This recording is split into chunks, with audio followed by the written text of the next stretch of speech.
Declan Rice. The bid's coming in for Declan Rice. Well, apparently Arsenal have already tabled a bid, Graeme. The common thought is that Declan will leave West Ham United for something in the region of 70, 80 million pounds. Maybe slightly more, but I don't think they would accept 70, Jim. Go on. They wouldn't accept 70 for him. I think it's got to be circa 100. Yeah. I think David Sullivan's looking for north of 100. And he's already said, he's stated that's his last game, that cup final, wasn't it? Yeah. Yeah. And that's how prices have gone mad. So is he more, Graeme, than what you said he was in your column back in February, when you said he's mobile and athletic, he covers the ground very easily, snuffs out danger, but ultimately I think he might be a centre-half. I think he's mastered the if you're looking for a top midfield player, forget the top, let's just a top midfield player. I don't believe he has enough cute passing in him to be that. I think he'd be a really good guy that'd be great to work with, extremely athletic, senses danger, so he's got that part of a central midfield player's game. He's got that, so he can get himself into a position where the guys you're playing against want to find a strike or make a cute pass. He knows that, and not everyone can get that. So he's got that instinctively. What he doesn't have is a cute and clever passes when he gets in the last third. I think he's a little bit of predictable when he gets on the ball. He'd make Arsenal better. Would he personally get better? Not sure. I think, what is he now, 25? 24, 25? I think he's a bit younger than he. I think you've got that cuteness of, we talked about Maddison before. He's got that in abundance. Looks one way and thinks it the other. He's got that final ball. Yeah. I'm not sure if that's something you can develop. I think that's something you've got or you've not got. I mean, there's no doubt it'll be an asset to whoever takes him. I mean, he's and I bet he's a great boy to work with. And this is not a criticism. We're talking about someone being worth 100 million quid. But for me, the top midfield players have what he has and have the cuteness of play further up the field and they score goals and they create chances. Yeah. His record is 204 games, 10 goals, 10 assists. That you're not talking about a midfield player. When you speak to a midfield player, to what position you're, I'm an attacking midfield player. How many goals you get? Oh no, I'm not. That's not the priority for me. Well, you just said you're an attacking midfield player. It might change, great, if he goes into a better side, mightn't it? What? I'm not entirely sure Frank Lampard's record when he played for West Ham was as compelling as his record became. Obviously, a larger body of work, but he became a much more prolific goal scorer playing for So you Chelsea. need to score more. You only get 55 at Liverpool. Let me tell you, how many games? 350 odd games. How much am I ahead of him? Not much. And I was playing on the very best team. What do you mean not very much? Well, not much when you break it down. Well, 200 games, 10 goals. Yeah, you're another playing 100 games, so he's going to get 50. I've got 50 odd. So this he is plays a channel swimmer I'm insulting. He plays another 100 games. He's going to end up with 15. But you got to price in the factor that you didn't price in, which was Liverpool, the dominant side. And I'm going to factor he was in the side that's in the bottom I'd two. love to have played today. You know why?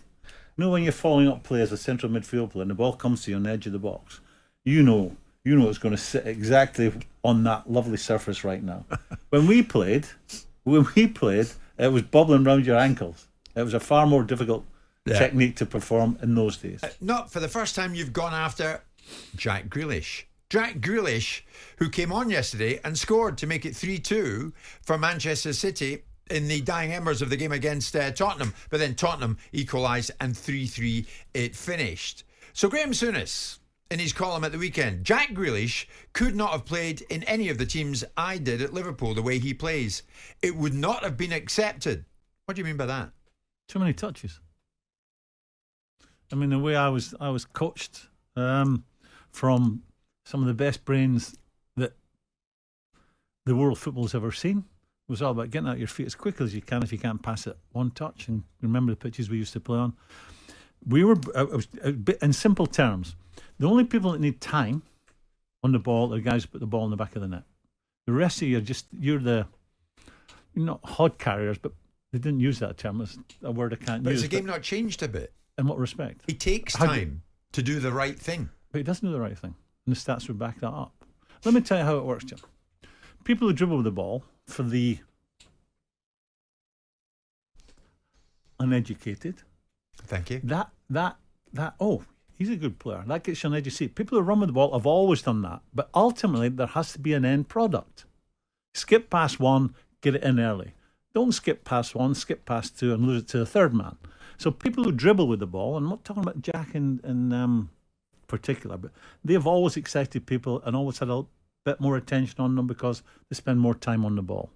You've obviously heard the ball moves far quicker than you can. I'm sure when you were a boy, you were told that. And I just think Jack doesn't see it early enough, and that's why he takes early touches. I don't believe any coach would tell any player, not Jack, any player, to dwell on the ball as much as he does. You sound like lay into him, though. I'm not laying into him. Grealish has become very predictable. He takes his full back down the line before checking inside and playing it square. There is no threat. There's no end product. So if I was him, I'd be very concerned. I don't see him going to the byline enough. Going past someone, going to the byline. He always cuts inside, doesn't he? Yeah. He threatens to go down the line, comes inside. This is how the modern game has evolved. Left-sided players want to play on the right one be on the left, so they can cut in. So I still think there's a place. Listen, you don't want to become predictable. Right now, he's predictable. As a striker, as someone who scores goals, you have to be unpredictable. But you say it's come to a bit of an impasse. Well, it's come to an impasse. I'd be sitting in front of the manager and asking him, how do you see it for me? Well, Jim, it's come to an impasse because of Doku. He excites me. He's direct. And I said that in the article. If you're playing against someone who wants to get you isolated one-on-one. He has pace, doesn't he? Doku frightens the life out of you. Yeah, pace. The same as Sterling does. I know that he's not in Gareth's thoughts at the moment, but Sterling's. You don't want to play against these people. If you're a fullback in those positions, you're looking for a covering player all the time. And then again, I mentioned it in that article, if you dangle a foot at all these days in the box with someone like that, you're risking penalty. And do you think Jack has kind of capitulated to his position at City more often than not on the bench? You say he cannot afford to be sitting on the bench as a bit part player. Only he can decide if he's happy to be that. It's not something I would have tolerated. No, you wouldn't have tolerated being on the bench. No, couldn't have happened. It wouldn't have happened. I wouldn't hang around. But that's only for Jack to decide. I think, listen. You'd have knocked the door down? Yes, but it wouldn't have happened. Why? Because you were that good? No, it wouldn't have happened because of my personality. I would have, I'd have been confronting it before. If I'm not starting every game, it just wouldn't have happened. I know what I'm like. I had one incident where I was injured, came back. I'd been told I was going to play at Spurs. We travelled down to London. Terry Mack says on the way down, "Are you playing it?" I said, "Yeah." He's told me I'm playing, and he didn't. Joe Fagan didn't pick me. Bob Paisley he had pleurisy and was out, and he didn't pick me. And we trained on the Monday morning, playing on the Monday night, I think, or Tuesday night. He didn't pick me. He came to our room. I'm in the room with Kenny. Came to the door. He said, "Oh, well, if I'd have thought about it, we're not going to play you tonight." And I said to Joe, "Well, you know what we can do? Your team, you can stick it. The sun don't shine." I went straight down to the bar, had a gin and tonic, and wrote out a transfer request. So I always thought that was admirable from Graeme. And I always thought that was admirable, taking the rough with the smooth. The game's changed, Graeme. You've got a different. Liverpool and you in the 80s and two substitutes is not relevant to where we are now. We're not talking about whether it's relevant or not. We're talking about how I address that situation. You'd have a turn. Because he had told me I was going to play. Yeah, I heard this story. I thought it was admirable the first time I heard it. Right. So anyway, Jack Grealish, I think the Doku turning up looks like a real player. It does indeed. He's a baby. At least Grealish was more professional than you. We're all different, thank goodness. So he has got a real challenge in front of him that wasn't there before. So let's see how Jack deals with it. I'm not digging anyone out. I'm making a point that Jack is at a crossroads where he might have to play second fiddle to Doku. And if that is the case, will he still be on in Gareth's mind? You put Jack on the market tomorrow. Who's buying him? For how much? Well, those silly sods at Man United would probably buy him for a fortune. I reckon you'd have loads of suitors, Graeme, would you not? He'd probably get in the Liverpool side, would he not? Jim. I know you're going to say that. No, he's a rascal. He's a rascal. You like rascal players. Make your mind up. He's a rascal in as much as I bet he's great to have a night out with. Come on. He was absolutely integral in City winning the treble. Very involved. Let me translate. He played 28 games last year.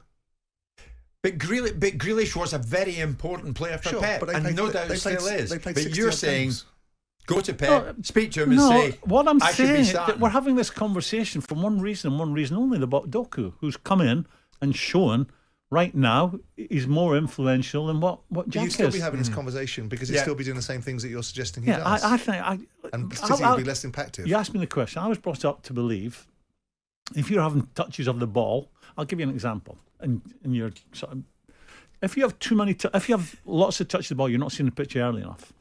I'll try and, without boring you, and try a top player, and I'll give you an example of maybe the best in recent history. Paul Scholes. When he's not in possession of the ball himself, and his teammates are passing it around, with every pass they make, he's thinking, if this ball comes, if it should come to me, where am I going to play it? And he's looking to pop it off first time. Okay, Right. that pass is gone. The next one, his brain is working 10 to the dozen. But Grealish's life has changed because of Doku arriving. I think Doku's put and this was put him under Doku pressure. who Jack came on for after 52 minutes yesterday. Mm-hmm. Okay. All right, but we shall see. Have you seen Doku this season? It's put a challenge. It's put a He's challenge a flying on. machine, that kid, Doku. It's put a challenge at his door, and it's up to Jack to respond to that. Unless there's an underlying problem that we know nothing about, Marcus Rashford is a very different player this year to he was last year. But in saying that, he's the same player as he was 2 years ago, where he didn't turn up. And I come back to that. Great players turn up every single Saturday, Sunday afternoon, and make the difference in the 90 minutes of football. You cannot pick and choose when you play for a big football club. Is Jimmy Carragher right? Is there more responsibility on local players to see their clubs through tough times? Rashford, Mancunian. Absolutely not. Absolutely not. You know, that's suggesting that when I was in the dressing room with Kenny Dalglish, that we didn't care as much as the rest of them. Or it's like when I was a manager at Glasgow Rangers, at Terry Butcher and Mark Haitley, didn't care as much as the rest of them. Not a chance. If you're a proper player, you hurt like anyone else hurts. In fact, you hurt more than anyone else. But did you honestly feel like that? I mean, at Liverpool, their heart and soul, they're Scousers he's talking about. At Manchester United, they're Manchester boys. They feel it. Do they not feel it more? No. This is where I think the whole thing has changed. That if you live in the city, you've got relatives living. If you're from the city, you've got relatives living in the city, family members, close family members. They have to go to the supermarket, they go to the pub, they go wherever.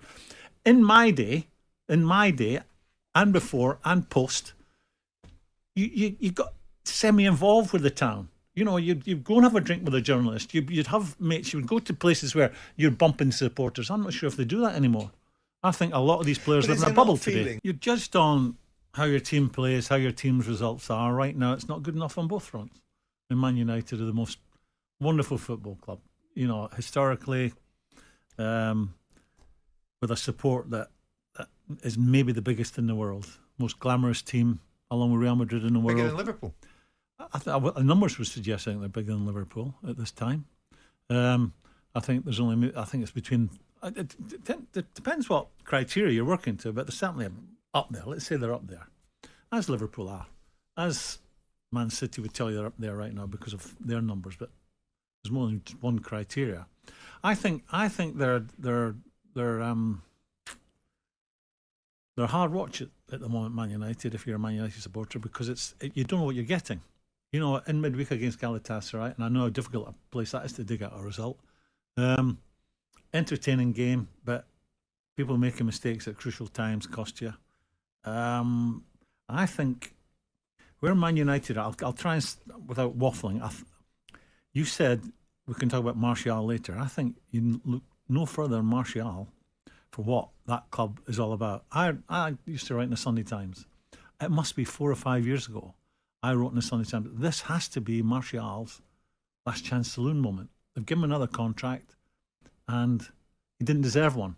So by mentioning his name, what I mean is they have, for a decade, made consistently poor decisions in the footballing matters. The most important thing you have to get right at a football club is your recruitment, and then on top of that, who you think we can afford to sell. Who's no longer a Man United player? Who's not fit or good enough to be a Man United player?